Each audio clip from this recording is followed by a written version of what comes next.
سب تھے وہاں پہ لیکن کون نہیں تھا. پھڈا اس بات کے اوپر پڑ گیا کہ بھائی جان آپ کون ہیں. آپ جب تک عہدہ نہیں بتائیں گے نا تب تک ہم آپ کو یادداشت نہیں دیں گے. جوش خطابت میں ایک دفعہ انہوں نے کہا یہ سب کے سب یہ جتنے بھی یہاں پہ بیٹھے ہوئے سب ایکس ہو چکے ہیں, سابق ہو گئے, یہ بھی سابق ہو گیا, وہ بھی سابق ہو گیا, یہ بھی سابق ہو گیا. جس طرح حکومت کر رہے تھے اپوزیشن بھی اسی طرح ہی کر رہے ہیں. جج صاحب مجھے لگ رہا ہے کہ میڈیا کے کام سے بھی زیادہ خوش نہیں ہے. السلام علیکم ناظرین, میں ہوں منصور علی خان. اپنے ریجنل چینل کے اوپر آپ کو خوش آمدید کہوں گا. ناظرین, آج کا دن احتجاج کا دن تھا اور پاکستان تحریک انصاف کی جانب سے آج الیکشن کمیشن آف پاکستان کے سامنے احتجاج کیا گیا. اس کے اوپر ذرا میں تفصیل سے بات کروں گا اور میں آپ کو بتاؤں گا کہ سب تھے وہاں پہ لیکن کون نہیں تھا, ذرا اس کے اوپر بھی بات کریں گے. لیکن اس سے پہلے کچھ دیگر خبریں ذرا پہلے شامل کر لیں اپنے ویلاگ میں. سب سے بڑی خبر میرے خیال میں جو آ رہی ہے وہ تو ہے ڈالر کے حوالے سے, اور آج بھی دیکھا گیا کہ ڈالر کے اندر جو ہے وہ کافی کمی دیکھنے میں نظر آئی. جیسے ہی آج صبح مارکیٹ کھلی تو ڈالر جو ہے وہ ایک وقت میں بتایا گیا ہے کہ تقریباً 223 روپے تک جو ہے وہ ڈراپ ہو گیا آج کے دن ہی. لیکن اس کے بعد اس نے دوبارہ تھوڑا سا گین کیا اور 226 روپے کے اوپر جو ہے وہ آج مارکیٹ کی جب کلوزنگ ہوئی ہے انٹر بینک کی تو 226 روپے کے اوپر اسے ریکارڈ کیا گیا.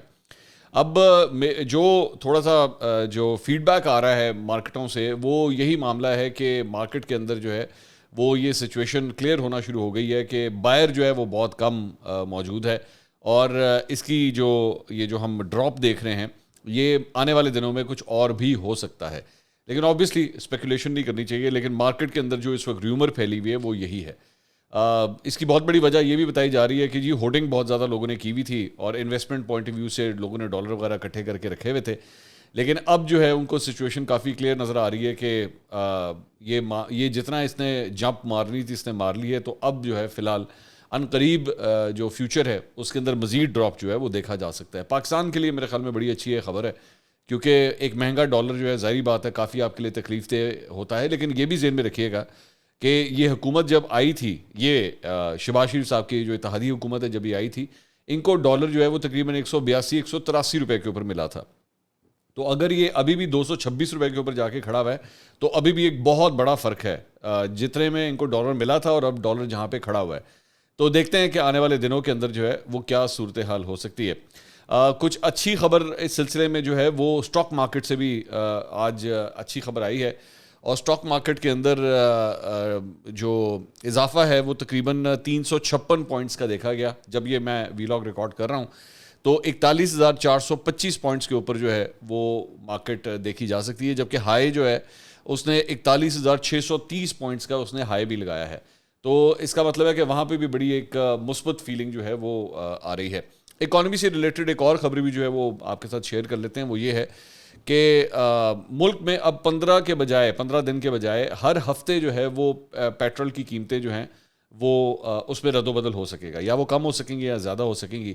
یہ ذہن میں رکھیے گا کہ پاکستان تحریک انصاف کی حکومت سے پہلے یہ جو آئل پرائسز کو مانیٹر کیا جاتا تھا تو یہ ایک مہینے کا گیپ ہوتا تھا, یعنی کہ ہر فرسٹ کو جو ہے وہ یہ کیا جاتا تھا. لیکن اس کے بعد یہ فورٹ نائٹ کے اوپر آ گیا, یعنی ہر 2 ہفتے کے بعد جو ہے وہ پرائسز کو مانیٹر کیا جاتا تھا, یا وہ تبدیل ہوتی تھیں یا وہ مطلب یا کم ہوتی تھیں یا زیادہ ہوتی تھیں.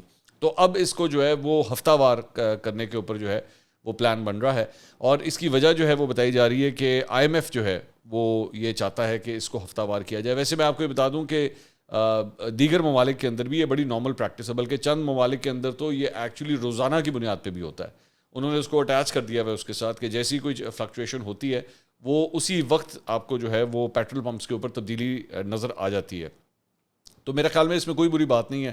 ہاں اب مطلب اس میں ریلیف بھی ملے گا آپ کو, لیکن جھٹکا بھی ملے گا. اگر انٹرنیشنل آئل پرائسز ایک دم بڑھ گئیں تو یہاں پہ بھی جو ہے اس کا فرق کافی حد تک آپ کو نظر آئے گا. تو اکانومی سے ریلیٹڈ جو ہیں وہ یہ خبریں ہیں. اب آ جائیے اس الیکشن کمیشن آف پاکستان کے احتجاج کے اوپر. الیکشن کمیشن آف پاکستان کے سامنے احتجاج کیا جانا تھا. حکومت نے جو ہے وہ ڈی چوک کے حوالے سے بڑی سخت ممانعت کر دی تھی, کنٹینرز وغیرہ لگا دیے گئے تھے آج, اور ان کو بتا دیا گیا تھا کہ جناب کسی غیر متعلقہ شخص کی جو ہے وہ انٹری کی اجازت نہیں ہوگی. تو پلان جو ہے وہ ایک تو سب سے پہلے جگہ تبدیل کر دی گئی. یہ کہا گیا کہ جناب الیکشن کمیشن آف پاکستان کے سامنے نہیں بلکہ F9 پارک کے اندر جو ہے وہ پاکستان تحریک انصاف کا احتجاج کیا جائے گا. میرے خیال میں بڑا اچھا پاکستان تحریک انصاف نے قدم اٹھایا, ہونا بھی ایسے ہی چاہیے تھا. اس سے پہلے کہ خدا نخواستہ کوئی کلیش ہو یا کوئی ایسی صورتحال پیدا ہو, یہ نہیں ہونا چاہیے تھا. تو اب ظاہری بات ہے، میں جانتا ہوں مسلم لیگ نون کے لوگ جو ہیں وہ اس کو کہہ رہے ہیں لو جی سڑک کے اوپر احتجاج کرتے کرتے ایتھیویٹی یو ٹرن لے لیا، تو یہاں احتجاج کے اندر بھی یو ٹرن آ گیا. تو لیکن میرا خیال میں یہ اچھا فیصلہ تھا کہ انہوں نے وہاں سے ہٹا کے اس کو F9 پارک کے اندر کیا، اور یہ ان کا رائٹ ہے کہ وہ کر سکتے ہیں. لیکن انٹرسٹنگ بات یہ ہوئی جو میرے پاس خبر آئی ہے وہ یہ ہے کہ وہاں پہ جب یہ لوگ سارے احتجاج کرنے کے لیے اکٹھے ہوئے، اس میں ان کے ایم این ایز بھی تھے، ایم پی ایس بھی تھے، سینیٹرز بھی تھے، سب وہاں پہ پاکستان تحریک انصاف کے لوگ جو ہیں اکٹھے ہوئے. تو ایک شخصیت جو نہیں تھی وہاں پہ، وہ خود پاکستان تحریک انصاف کے چیئرمین عمران خان صاحب تھے. عمران خان صاحب جو ہے وہاں پہ تشریف نہیں رکھتے تھے، اور جبکہ ایکچولی ان کو میرا خیال میں تو ہونا چاہیے تھا، کیونکہ چیف الیکشن کمشنر کے خلاف اگر یہ جو احتجاج کو لیڈ کر رہے ہیں وہ تو عمران خان صاحب کر رہے ہیں. لیکن میرے خیال میں مجھے بتایا گیا ہے کہ عمران خان صاحب جو ہیں وہ F9 پارک کے اندر آج خطاب کریں گے. اب یہ مجھے نہیں پتا کہ خود فزیکلی وہاں پہ جائیں گے یا ویڈیو لنک کے ذریعے خطاب کریں گے، یہ ابھی ذرا کلیئر نہیں ہے. لیکن خود البتہ وہ الیکشن کمیشن وہاں پہ نہیں گئے. اب الیکشن کمیشن آف پاکستان کے احتجاج کی بھی بات سن لیجئے. وہاں پہ ہوا کیا کہ جب وہ احتجاج کرنے کے لیے سب کے سب وہاں پہ گئے، اور جس میں اسد عمر بھی شامل تھے اور دیگر افراد بھی شامل تھے، تو الیکشن کمیشن کی جانب سے ایک نمائندہ وہاں پہ آیا، اور انہوں نے آ کے یہ جو احتجاج، یہ جو آپ دیکھ رہے ہیں، یہ جو پیپر انہوں نے بنایا ہوا ہے، یہ انہوں نے کہا کہ جی اے ساڈا احتجاج ہے. تو اس کے اوپر مطلب اس کی جو ہیڈنگ ہے وہ ہے جی چیف الیکشن کمشنر اور الیکشن کمیشن آف پاکستان کے غیر آئینی، غیر جمہوری اور متعصبانہ کردار کے خلاف احتجاج کی یادداشت. تو اور اس کے اندر بیسکلی وہی لکھا ہوا ہے کہ جی الیکشن کمیشن آف پاکستان نے آئین سے روگردانی کی یوں تو فہرست طویل ہے، مگر 2 اگست 2022 کو ممنوعہ فنڈنگ کے مقدمے کا جو فیصلہ ہے وہ جو ہے وہ جمع کروایا گیا ہے، اور تحریک انصاف کے خلاف انتقام سے بھرپور کارروائی اور حقائق کو یکسر نظر انداز کرنے کی ایک ننگی کوشش ہے. اور اس کے بعد مطلب یہ ساری بیسکلی تفصیلات جو ہیں اس کے اندر شیئر کی گئی ہیں. تو انٹرسٹنگ بات یہ ہے کہ جب یہ دینے کے لیے وہاں پہ گئے، الیکشن کمیشن آف پاکستان وہاں پہ گئے اور ان کا ایک نمائندہ وہاں پہ آیا، تو وہاں پہ پھڈا کس بات پہ پڑ گیا؟ پھڈا اس بات کے اوپر پڑ گیا کہ بھائی جان آپ کون ہیں؟ آپ کون ہے سے کیا مراد میں بتاتا ہوں. یہ آپ کون ہے سے مراد یہ تھی کہ انہوں نے الیکشن کمیشن آف پاکستان کے اس بندے سے پوچھا کہ بھائی جان آپ ہیں کون، آپ کا عہدہ کیا ہے؟ تو انہوں نے کہا جی میں آپ کو کیوں بتاؤں میرا عہدہ کیا ہے. انہوں نے کہا نہیں، بات یہ ہے کہ ہم آپ کو یادداشت نہیں دے سکتے، پہلے آپ بتائیں، اپنا تعارف کرائیں. انہوں نے کہا جی تعارف نہیں، بس میں نے آپ کو کہہ دیا میں الیکشن کمیشن آف پاکستان کی طرف سے ہوں، آپ دیں آپ نے جو بھی دینا ہے. انہوں نے کہا نہیں، پہلے آپ بتائیں آپ کا عہدہ کیا ہے، آپ جب تک عہدہ نہیں بتائیں گے نا تب تک ہم آپ کو یادداشت نہیں دیں گے. تو وہاں پہ کافی حد تک جو ہے وہ اس بات کے اوپر پھڈا شروع ہو گیا. لیکن الٹیمیٹلی انہوں نے بھی وہ جو الیکشن کمیشن کی جانب سے نمائندہ آیا ہوا تھا اس نے بھی نہیں بتایا کہ اس کا عہدہ کیا ہے، اور الٹیمیٹلی پھر ان کو اسی کو یادداشت جو ہے وہ اپنی پکڑانی پڑی. تو ویسے میرا خیال میں اس کے بجائے مطلب یہ سب کچھ باہر کرنے کے بجائے آپ ویسے ہی چیف الیکشن کمشنر سے ڈائریکٹلی ٹائم لے کے اندر چلے جاتے. میرا نہیں خیال کہ وہ آپ کو روکا جاتا. ویسے بھی پاکستان آپ دیکھ لیجئے گا، مطلب یہ آج انہوں نے الیکشن کمیشن آف پاکستان کے باہر احتجاج کیا ہے، کل کو کسی معاملے کو ڈسکس کرنے کے لیے یہ اندر بھی چلے جائیں گے، جائیں گے نا اندر جا کے چیف الیکشن کمشنر سے ملیں گے، کیونکہ ابھی اور بھی بڑے معاملات ہیں. مثال کے طور پہ ان کو شو کاز نوٹس جاری ہوا ہوا ہے، اس سلسلے میں بھی انہوں نے الیکشن کمیشن آف پاکستان کے دفتر کے اندر جانا تو ہے ہی، تو آپ اندر چلے جاتے، اندر جا کے وہ جمع کروا دیتے وہاں پہ. تو بہرحال یہ شناخت کے اوپر جو ہے وہ ایک پھڈا پڑ گیا وہاں پہ بہرحال. لیکن اس کے بعد وہ یادداشت جو ہے وہ پکڑا دی گئی. تو یہ احتجاج جو ہے وہ اس طرح آج الیکشن کمیشن آف پاکستان کے دفتر کے باہر جو ہے وہ احتجاج اس طرح ریکارڈ کیا گیا. اچھا، اس کے علاوہ کچھ دیگر جو خبریں ہیں ذرا اس کو بھی ڈسکس کر لیتے ہیں. ایک تو جناب یہ معاملہ ہوا ہے کہ اسلام آباد ہائی کورٹ کی جانب سے پاکستان تحریک انصاف کے ارکان قومی اسمبلی کے استعفوں کی مرحلہ وار منظوری کے خلاف درخواست پر اسپیکر قومی اسمبلی، الیکشن کمیشن اور سیکرٹری کابینہ ڈویژن کو نوٹسز جاری کر دیے گئے ہیں. اور یہ بیسکلی اسلام آباد ہائی کورٹ کے جو قائم مقام چیف جسٹس ہیں عامر فاروق صاحب، انہوں نے اس درخواست پہ سماعت کی ہے. تو مسئلہ یہ پڑا ہوا تھا، وہ میں اس پہ پہلے بھی ایک دفعہ بات کر چکا ہوں کہ جی 11 جو استعفے ہیں وہ کیوں منظور کیے گئے ہیں، کرنا ہے تو سارے کے سارے کریں، 11 آپ نے کیوں منظور کیے ہیں. تو اس چکر میں یہ بیسکلی نوٹسز جو ہیں وہ جاری ہوئے ہیں. اچھا، اس کے علاوہ لیکن انٹرسٹنگ ایک اور بڑی انٹرسٹنگ خبر ہے اور جو اسی سے ریلیٹڈ ہے، لیکن وہاں پہ پاکستان تحریک انصاف اپنا سٹانس ہی کچھ اور لے رہی ہے. وہ کیا ہے وہ ذرا سنیے گا. اس میں یہ کہا گیا ہے کہ جی راجہ ریاض کو اپوزیشن لیڈر کے عہدے سے ہٹانے کے لیے جو ہے وہ لاہور ہائی کورٹ میں بھی ایک درخواست دائر کی گئی ہے. ٹھیک ہے، اور اظہر صدیق ایڈوکیٹ جو بیسکلی پاکستان تحریک انصاف کی ہر کیس کے اندر جو ہے آج کل نمائندگی کر رہے ہیں، تو ان کی جانب سے یہ درخواست جو ہے وہ دائر کی گئی ہے. اور اس میں موقف یہ اختیار کیا گیا ہے کہ راجہ ریاض کو پی ٹی آئی کی مشاورت کے بغیر اپوزیشن لیڈر مقرر کیا گیا ہے، ان سے مشاورت نہیں کی گئی، اور وہ اب بھی قومی اسمبلی کی سب سے بڑی جماعت ہیں پاکستان تحریک انصاف، کیونکہ اسپیکر نے ابھی تک ان کے اراکین قومی اسمبلی کے استعفے منظور نہیں کیے ہیں. سو بیسکلی لاہور میں آ کے یہ پلی لی جا رہی ہے کہ جناب ہمارے استعفے منظور نہیں کیے گئے ہیں، جبکہ پہلے یہ فرماتے تھے کہ جناب ہمارے تو استعفے منظور ہو چکے ہیں.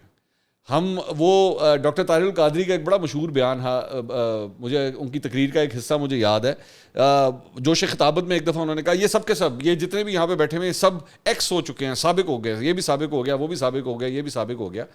تو یہ ایک جگہ پہ یہ لوگ کہتے تھے جی قاسم سوری نے جو ہے وہ ہمارے استعفے ایکسیپٹ کر لیے ہوئے ہیں، یہ پروسیس کمپلیٹ ہو چکا ہوا ہے، ہمیں تو اب جا کے ویریفائی کرنے کی بھی ضرورت نہیں ہے. اور آپ کو یاد ہوگا کہ راجہ پرویز اشرف نے ان سب کو جو ہے بلایا تھا کہ جی ویریفیکیشن کے لیے آئیں، تو انہوں نے کہا ہمیں ویریفیکیشن کے لیے جانے کی ضرورت ہی نہیں ہے، ساڑھے استعفے منظور ہو چکے ہیں، ہمیں کوئی ضرورت نہیں ہے اب جانے کی.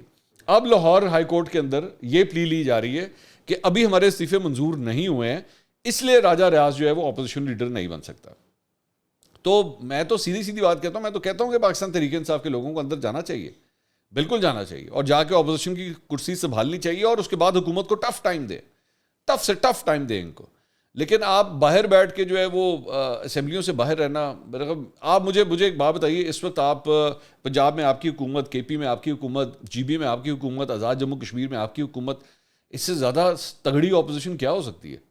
تو ان کو جانا چاہیے، لیکن پھر بھی ایک عجیب قسم کا جو عدالتی معاملہ جو ہے نا، وہ جسے کہنا پیج پھنسا کے رکھے ہے، تو ایویں بلا وجہ کا پیج پھنسا کے رکھا ہوا ہے. تو جناب ایک دوسری خبر جو ہے وہ اس کا تعلق بھی چیف الیکشن کمیشنر سے ہی ہے، اور وہ یہ ہے کہ سکندر سلطان راجہ کے خلاف جو ہے وہ آج جوڈیشل کمیشن میں ریفرنس جو ہے وہ دائر کیا گیا، اور جس طرح آج احتجاج کا مقام جو ہے وہ تبدیل کیا گیا الیکشن کمیشن کے بجائے F9 پارک میں، تو یہاں پہ بھی ایک تبدیلی آ گئی، پہلے جمع کرایا گیا پھر واپس لے لیا گیا. انہوں نے کہا جی ایک منٹ ٹھہر جائے ذرا سی، تھوڑا جا اور چینج کرنا ہے. تو اس چکر میں وہ ریفرنس دائر کر کے بھی جو ہے وہ ریفرنس واپس لے لیا گیا، اور اس میں بھی یہ موقف اختیار کیا گیا ہے کہ جناب چیف الیکشن کمشنر نے جان بوجھ کر بد نظامی کر رہے ہیں. چیف الیکشن کمشنر سکندر سلطان راجہ آئینی ذمہ داریاں ایسن طریقے سے ادا نہیں کر رہے، انہیں ان کے عہدے سے ہٹایا جائے بیسکلی. لیکن اس کے بعد اس کو واپس لے لیا گیا، انہوں نے کہا جی تھوڑی سی تبدیلی ایسی اور کرنی ہے. تو یہ ہوتا رہتا ہے، ظاہری بات ہے. میں پاکستان تحریک انصاف کی جانب سے یہ ایکسپیکٹ کرتا ہوں کہ بہت سے کام جس طرح حکومت کر رہے تھے اپوزیشن بھی اسی طرح ہی کر رہے ہیں. مطلب بہت سی چیزوں کے اندر ادھر جا کے یو ٹرن لیے، پہلے کر لیا، پھر نہیں اینج نہیں کرنا، اینج کرنا ہے. تو اب اپوزیشن کے اندر بھی جو ہے وہ ان کے کام کچھ اس طرح کے چل رہے ہیں. اینی ویز اس کے بعد ایک اور معاملہ ذرا سپریم کورٹ سے ریلیٹڈ ہے. عمران خان اور تحریک انصاف کے رہنماؤں کو اداروں کے خلاف نفرت انگیز بیانات سے روکنے کی درخواست قابل سماعت ہونے پر جسٹس اعجاز الاحسن نے سوالات اٹھا دیے. جسٹس اعجاز الاحسن صاحب بڑے قابل محترم ہمارے جو ہیں وہ جج ہیں سپریم کورٹ کے، ان کی جانب سے جو ہے سوالات اٹھائے گئے، اور انہوں نے کہا ہے کہ جی کیا اب کسی شخص کے جذبات مجروح ہونے پر بھی عدالت کارروائی کرے گی؟ یہ انہوں نے ایک پوائنٹ ریز کیا، اور انہوں نے ریمارکس دیے ہیں کہ آپ نے بیانات کی سی ڈی دی ہے لیکن ٹرانسکرپٹ کیوں نہیں آپ نے جمع کروایا؟ ٹرانسکرپٹ جو ہے وہ بیسکلی ٹرانسکرپٹ سے کیا مراد ہے کہ جو کچھ اس کے اندر ہو رہا ہے نا، جو بولا جا رہا ہے سی ڈیوں کے اندر، اس کو لکھے ہوئے فارم کے اندر بھی دیں بیسکلی یہ. اور انہوں نے جو ہے وہ ساتھ ہی ساتھ یہ بھی کہا ہے کہ آگاہ کیا جائے کہ اس طرح کے معاملات میں عدالت مداخلت کیوں کرے اگر کسی کے جذبات مجروح ہو گئے ہیں تو. اور انہوں نے میڈیا رپورٹنگ پر بھی سوالات اٹھائے ہیں، اور انہوں نے کہا ہے کہ عمران خان یا پی ٹی آئی رہنماؤں کے بیانات کی میڈیا پر رپورٹنگ بھی ہوئی ہوگی. خیر یہ الگ بات ہے، یہ بڑا امپورٹنٹ بات ہے. انہوں نے کہا خیر یہ الگ بات ہے کہ رپورٹنگ بھی آج کل صرف کچھ ہی لوگ ٹھیک کر رہے ہیں. تو جج صاحب مجھے لگ رہا ہے کہ میڈیا کے کام سے بھی زیادہ خوش نہیں ہے کہ رپورٹنگ ٹھیک نہیں ہو رہی ہے. سو میرا خیال میں میڈیا کو جو ہے وہ پوری طرح دھیان دینے کی ضرورت ہے، اور جسٹس اعجاز الاحسن صاحب کا جو سٹینڈرڈ ہے اس کے مطابق برائے مہربانی رپورٹنگ ہونی چاہیے. جج صاحب کے شایان شان اور وہ جس طرح سمجھتے ہیں کہ رپورٹنگ ہونی چاہیے وہ نہیں ہو رہی. تو پورے میڈیا کو میرے خیال میں اپنے کام کے اوپر جو ہے وہ دھیان دینے کی ضرورت ہے. اچھا جی آگے اس کے بعد چلتے ہیں. ایک اور خبر جو ہے وہ فوج کی تعیناتی کی بڑی امپورٹنٹ ایک خبر ہے، اور ہیلی کاپٹر جو حادثہ پیش آیا تھا جس میں افسوسناک خبر آئی تھی کہ جس میں 12 کور کے جو کمانڈر تھے لیفٹیننٹ جنرل سرفراز علی، ان کی شہادت ہوئی تھی، اللہ ان کے درجات بلند کرے. ان کی جگہ کے اوپر لیفٹیننٹ جنرل آصف غفور کو جو ہے وہ کور کمانڈر کوئٹہ تعینات کر دیا گیا ہے. آصف غفور صاحب کون ہیں جی؟ آصف غفور صاحب ڈی جی ISPR ہوا کرتے تھے، اور اس کے بعد ان کو جو ہے ان کی پوسٹنگ کہیں اور ہوئی تھی. تو بڑا ایک امپورٹنٹ عہدہ رہا ہوا ہے DGI/SPR کا ان کے پاس. اور آپ یہ سمجھ لیجئے کہ وہ جو 2018 کے دوران اور اس سے پہلے کا جو ٹائم تھا, وہ جو نواز شریف کا جو پیناما کیس چل رہا تھا اور اس کے بعد عمران خان صاحب کی حکومت بنی, اس سارے عرصے کے دوران جو ہے وہ آصف غفور صاحب ہی DGI/SPR تھے, اور فوج کی جانب سے پبلک ریلیشنز کے حوالے سے جو بھی پوائنٹ آف ویو ہوتا تھا وہ یہ آصف غفور صاحب ہی ہینڈل کیا کرتے تھے.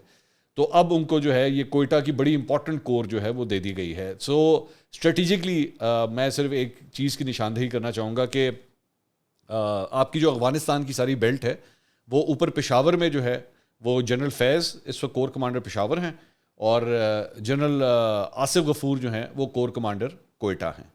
تو دونوں بڑے اہم عہدے ہیں اور دونوں بڑی امپورٹنٹ پوزیشنز کے اوپر جو ہیں وہ دونوں جنرل صاحبان جو ہیں وہ اب اس وقت تعینات ہیں. تو صرف میں آپ کو بتا رہا ہوں کہ بارڈر ایریا کے بڑے دو امپورٹنٹ پوسٹ جو ہیں وہ کن صاحبان کے پاس ہیں.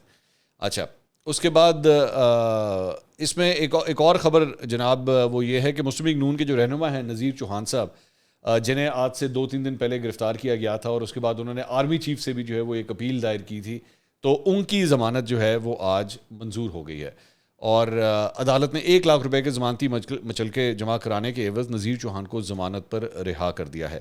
اور پاکستان تحریک انصاف سے ہی ریلیٹڈ ایک اور بڑی امپورٹنٹ خبر ہے, اور وہ ہے جی پاکستان تحریک انصاف کے MP ہیں فہیم احمد, وہ عمران خان کے خلاف پھٹ پڑے, اور انہوں نے یہ کہا کہ جی عمران خان جو کہتا ہے وہ کرتا نہیں. ٹھیک ہے, اور انہوں نے کہا جی KP میں 75 سالوں میں اتنی کرپشن نہیں ہوئی جتنی عمران خان کے دور میں ہو رہی ہے. پشاور سے یہ جو MP ہیں انجینئر فہیم احمد خان, وہ عمران خان کے خلاف جو ہیں وہ کافی زیادہ مواد انہوں نے حج پرووائڈ کیا میڈیا کو, اور انہوں نے پاکستان تحریک انصاف چھوڑنے کا بھی اعلان کر دیا. تو میں کافی حیران ہوں کہ اس وقت جب ایکچولی عمران خان صاحب کے فالوورز یہ سمجھتے ہیں کہ PTI اس وقت کافی مضبوط ہو گئی, ایسے موقع کے اوپر جو ہے وہ PTI کے ایک MPA نے جو ہے وہ پاکستان تحریک انصاف چھوڑنے کا اعلان کر دیا. تو یہ اب تک کی خبریں تھیں. میرے خیال میں اگلے ولاگ میں عمران خان صاحب جب خطاب کریں گے اپنا متوقع خطاب آج کے الیکشن کمیشن کے احتجاج کے حوالے سے, تو پھر ذرا تفصیل سے بات ہوگی. اللہ حافظ.